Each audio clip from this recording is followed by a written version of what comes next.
Ladies and gentlemen, every single day, you're faced with hard choices, the heart of discipline, or the heart of regret, the heart of growth, or the heart of staying stuck.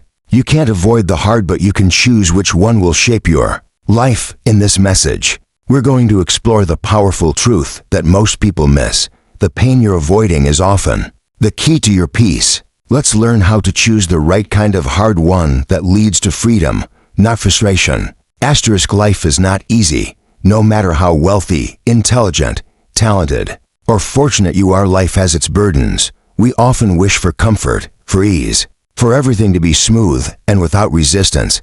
But what if we've been looking at it wrong? What if the path to true peace, fulfillment, and spiritual alignment is through the very challenges we've been trying to escape? What if the hard that we avoid is the doorway to our higher self? Today, we open that door, not to more struggle, but to intentional living, conscious effort, soulful growth. Because you can't avoid the hard, but you can choose which one changes you. Every decision we make comes with a cost. Whether we choose to act or not to act, to speak or stay silent, to rise or remain where we are, the meter is running. We often believe that if we avoid the difficult road, we are avoiding pain. But life doesn't work that way. Avoiding the pain of growth only guarantees the pain of stagnation. You are always paying. The only question is, what are you paying for? It is tempting to believe that staying in our comfort zone is neutral, that by doing nothing difficult, we can remain unchanged, unbothered, untouched. But comfort zones are not peaceful places. They are cages with invisible bars. The moment you choose not to face your hard, you begin a slow drift into a different kind of suffering. The regret of unrealized potential, the tension of misalignment, the frustration of watching others grow while you remain in a loop. Nothing in this universe stands still, not even you. You are either becoming more of who you truly are or drifting further from it. When you wake up and resist going to the gym, you're choosing the heart of poor health later. When you avoid that difficult conversation, you're choosing the hard of inner tension and dishonesty in the relationship. When you put off the dream because you're afraid of failing, you're choosing the heart of a life that never felt fully lived. The illusion is that the easy road has no consequences, but time reveals everything. What seems easy now often becomes heavy later. What seems hard now often becomes your greatest freedom later. Discipline is hard, but so is self-loathing. Speaking your truth is hard, but so is living with a lie. Healing is hard, but so is staying broken. Every path has its challenge, but only one of those paths has peace on the other side. Peace doesn't come from avoiding pain, it comes from walking through it with purpose, with awareness, with the decision that you are no longer available for the kind of suffering that comes from denying your truth. Look at your life. Every area where you're stuck is likely a place where you chose the heart of avoidance over the heart of action. You didn't want the short-term discomfort, so now you're living in long-term unrest. You didn't want to feel the burn of change, so now you're carrying the weight of regret. But here's the miracle: it's never too late to choose again. You can, at any moment, decide to pay a different price, to pay the price of healing, of effort, of honesty, of self-discipline, knowing that what you're buying is freedom, alignment, and peace. The pain of self-discipline may last an hour, a day, a season, but the pain of regret echoes for years. And not because you failed, but because you never even tried. You never showed the universe what you were really made of. You never honored the gifts that were buried deep within you. When you realize that choosing your hard is not about punishment, but about purpose, something changes in you. You stop seeing growth as suffering and start seeing it as sacred. You stop fearing failure and start fearing the cost of never stepping forward. You are not weak because life is hard.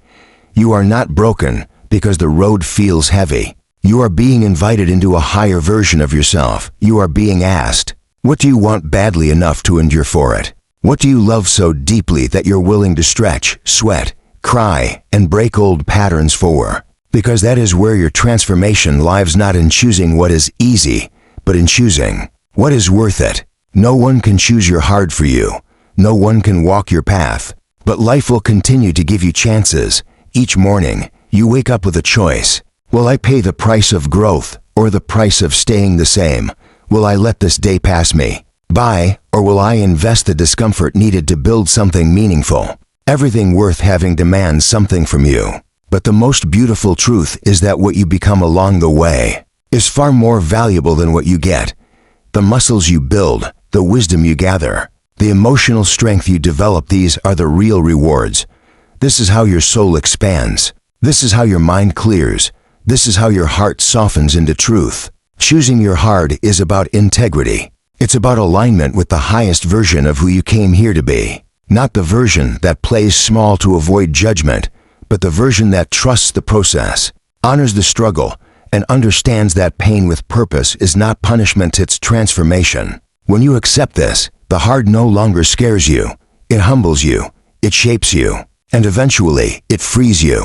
You said, Keynote to expand it up to minimum 800 words, and do not add any ending sentence.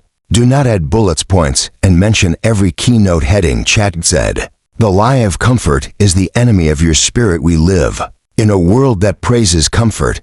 It sells it in every advertisement, builds it into every convenience, and packages it as the ultimate goal of success. We're told that the good life is the easy life, where there's little resistance, no struggle, and everything flows effortlessly. But beneath this seductive illusion lies a quiet, growing emptiness, because the truth is, comfort when worship doesn't nourish the soul, it numbs it. The comfort zone is a silent killer. It doesn't scream, it doesn't push, it simply whispers, stay here, you're safe, you're fine. And at first, it feels right, it feels familiar. But comfort doesn't offer peace, it offers sedation. It lulls you into stillness, but not the peaceful kind. The stillness of comfort is more like stagnation, like a pond that's no longer moving, slowly gathering the decay of unfulfilled dreams. And while everything around you may look okay, something inside you knows that you were meant for more. There's a voice within you that grows quieter every time you choose comfort over growth, every time you shrink from challenge. That voice, the one connected to your highest self, gets muffled under layers of avoidance. The tragedy is that most people don't realize this until years have passed, and they're left wondering why. They feel so unfulfilled despite everything appearing fine on the outside. The reason is simple. Comfort can't feed your spirit. It can only distract it. Comfort is seductive because it gives you a sense of control, but that control is fake. It's a trap disguised as safety, real growth, real transformation, real soul expansion. Those things happen outside the lines of what's easy. You do not grow into your power by avoiding challenge. You grow by rising to meet it. Every time you say no to discomfort, you're saying no to the evolution of your spirit. The idea that comfort is a reward is one of the most dangerous beliefs we've adopted. It makes people stop before they've even begun. It causes them to settle into relationships that don't inspire their growth, routines that dull their awareness, and lives that feel increasingly small. The worst part is, comfort becomes familiar, and the familiar becomes addictive.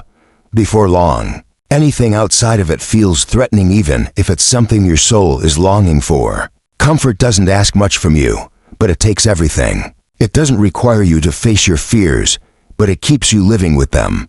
It doesn't push you to become who you were meant to be, but it ensures you stay exactly who you were yesterday. The spiritual cost of comfort is that you lose touch with your essence.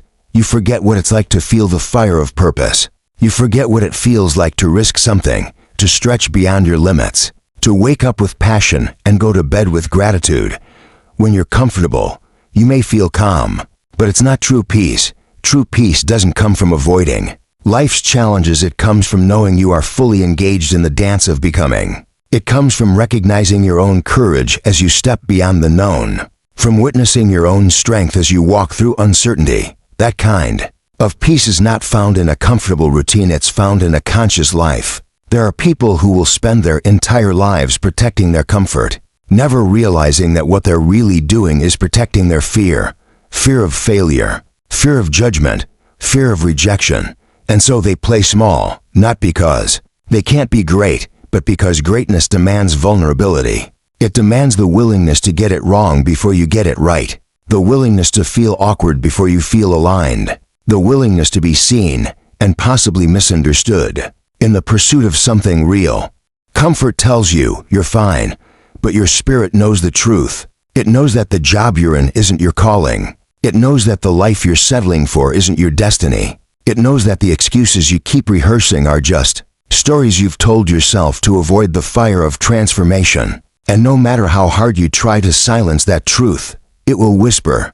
Then it will nudge. Then one day, it will scream. It will come to you in restlessness, in dissatisfaction, in unexplained sadness. Not to punish you but to wake you.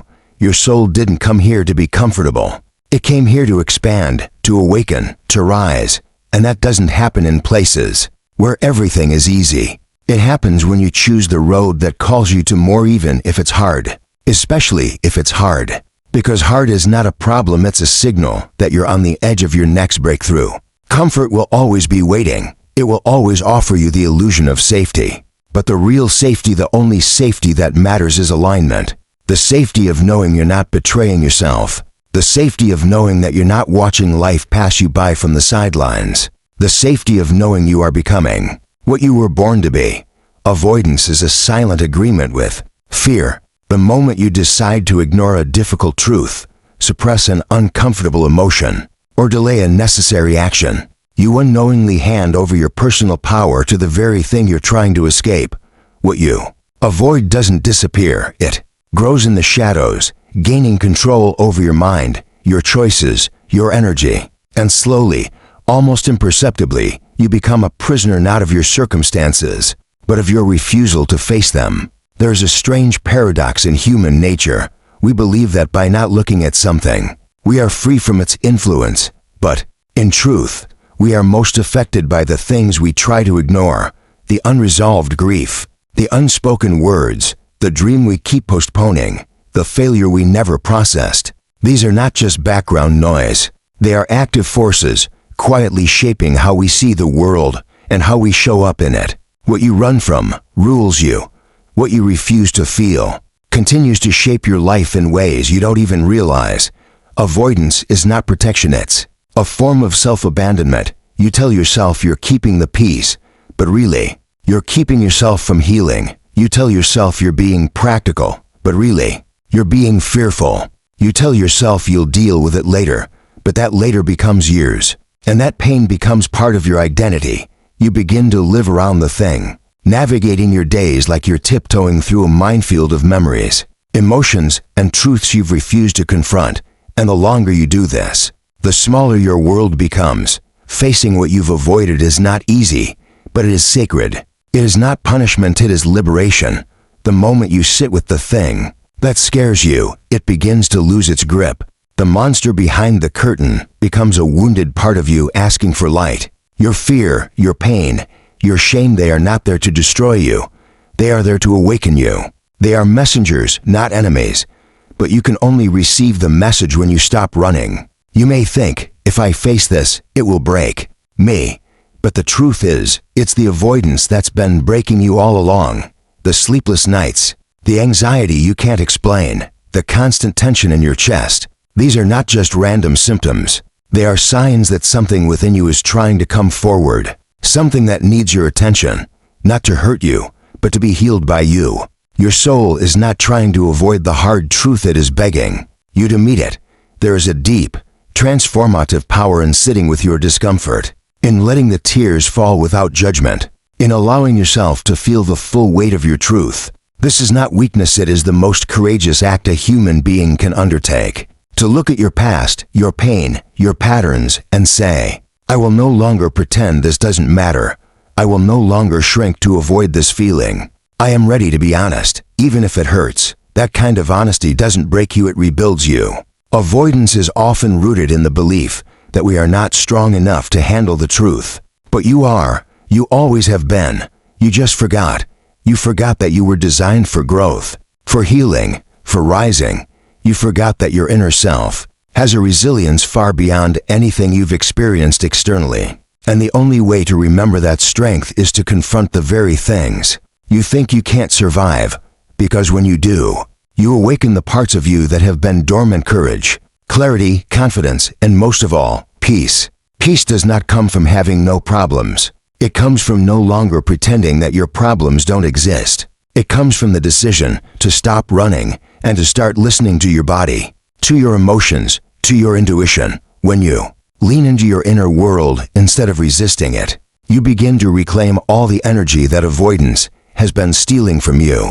Energy that can now be used to create, to heal, to live. Every step toward what you've been avoiding is a step toward your freedom. Freedom from the story that you are not enough. Freedom from the loop of self-sabotage. Freedom from the constant hum of inner conflict. When you bring something into the light, it no longer has power over you. You begin to see it clearly, understand it, and ultimately release it. This is not a what-I'm event, but a practice, a devotion to truth, a decision to stop hiding from your life. You must understand that facing your fear doesn't mean erasing it, it means reducing its authority. You may still feel afraid, but you will also feel empowered. You may still feel pain, but you will also feel aligned. And in that balance, in that sacred tension between discomfort and courage, you become who you truly are. The life you want, the peace you seek, the clarity you crave, they are not waiting on the other side of avoidance. They are waiting inside the very thing you're afraid to face. When you stop trying to escape what's hard and begin to meet it with grace, presence, and compassion, you reclaim yourself, all of yourself. And with that reclamation comes a sense of freedom that comfort could never offer. Every moment of your life, you are building something, whether you're aware of it or not. You are laying down the foundation of your inner world, one thought at a time, one belief at a time, one decision at a time.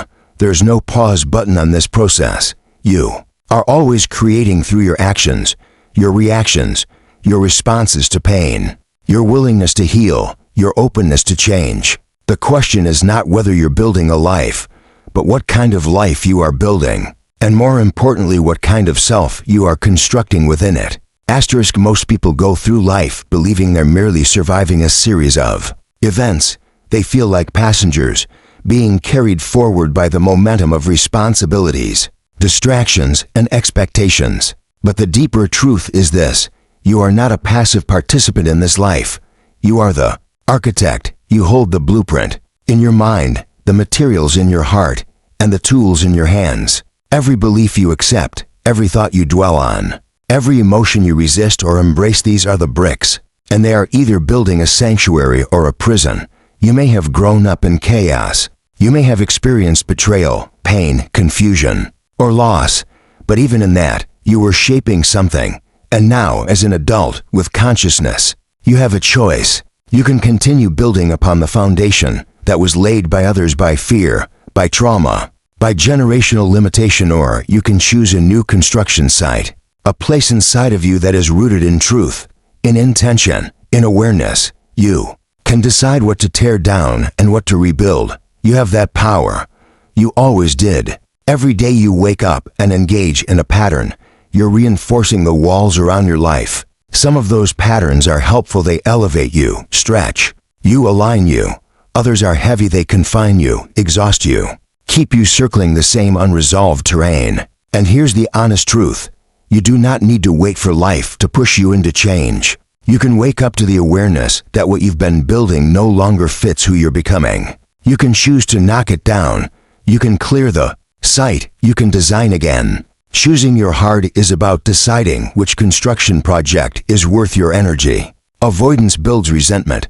Numbness builds disconnection. Procrastination builds regret. But discipline builds self-respect. Courage builds clarity. Truth builds trust in yourself. None of them are easy. None of them are without cost. But only some of them lead you to a life where you feel deeply at home with yourself. Most people want to feel free, but they are building walls of protection instead of bridges of growth. They want peace, but they are stacking bricks of silence, of denial, of unresolved wounds. They want love, but they are constructing barriers made from past pain and broken expectations. And then they wonder why they feel so isolated, why their world feels so small. The answer lies in what you are building each day with your thoughts, your habits, and your level of honesty. You are not here to live inside of someone else's design. You are not here to accept the architecture of limitation. You are not here to maintain a structure that keeps your soul confined. You are here to design with awareness, to ask yourself, what am I creating? What am I reinforcing? What am I making real through my repetition, through my focus, through my emotional investments? Your reality is not just about external conditions, it is about your alignment with truth. That alignment either builds something sacred or something suffocating. Let go of the idea that your life is happening to you. It is happening through you. You are the builder and the breaker, the planner and the destroyer, the creator and the caretaker. That doesn't mean you control everything that enters your life. Pain will visit. Loss will arrive uninvited. But even then, you get to choose how you respond. Will you build from the rubble with renewed intention, or will you let it bury you beneath the weight of resentment? That choice belongs to you and no one else. You may be standing in the middle of a life that feels misaligned. A structure that once felt safe may now feel too small. That's not a failure, it's a signal. A divine invitation to rebuild, to tear out the pieces that were built in fear, in insecurity, in the desperation to be accepted by people who didn't understand your worth. You don't have to keep maintaining a structure that you've outgrown. You can pause, you can reassess the blueprints, you can begin again. Even if the first hammer swing feels scary, this work, the work of consciously creating your life, requires presence. It requires a willingness to stop blaming external circumstances and start asking better questions. What are you cultivating within yourself? What version of you is making the decisions each day? Is it the old self, the one who lived in fear and reactivity, or the evolving self who knows that discomfort is part of becoming? You cannot build a new life with the tools of the old mindset. You have to put down the hammer of self-sabotage and pick up the chisel of self-awareness. Think of your life as sacred ground. Every thought you plant grows something. Every action waters it. Every belief adds structure. Choose your construction site wisely. Choose the kind of life you want to rise from the ground, one built on truth, on discipline, on peace earned through presence, not avoidance. The hard work is not in building itself, it's in choosing what is worth building. And in that choice lies the key to a life of power, purpose, and true freedom. Life will always present you with hard choices. There's no path that spares you from challenge. But the difference between a life of meaning and a life of regret lies in which heart you choose. The heart of discipline over the heart of disappointment. The heart of facing truth over the heart of living in illusion. The heart of growth over the heart of staying stuck. Comfort may seem like a gift, but often it's a disguised curse. It keeps you numb, confined, and disconnected from your higher self. What you avoid doesn't leave, it waits, it grows, and it gains control over your choices. But when you finally turn and face what you've been running from, you reclaim your strength. You prove to yourself that you are not fragile, that you were never broken, just unfinished. And above all, you begin to build with intention, not from fear, but from truth, not from wounds, but from wisdom. You are the architect of your inner world. With every brave choice, every uncomfortable step forward, you lay the foundation for a life of peace, purpose, and power. Choose your heart not because it's easy, but because your freedom is worth it.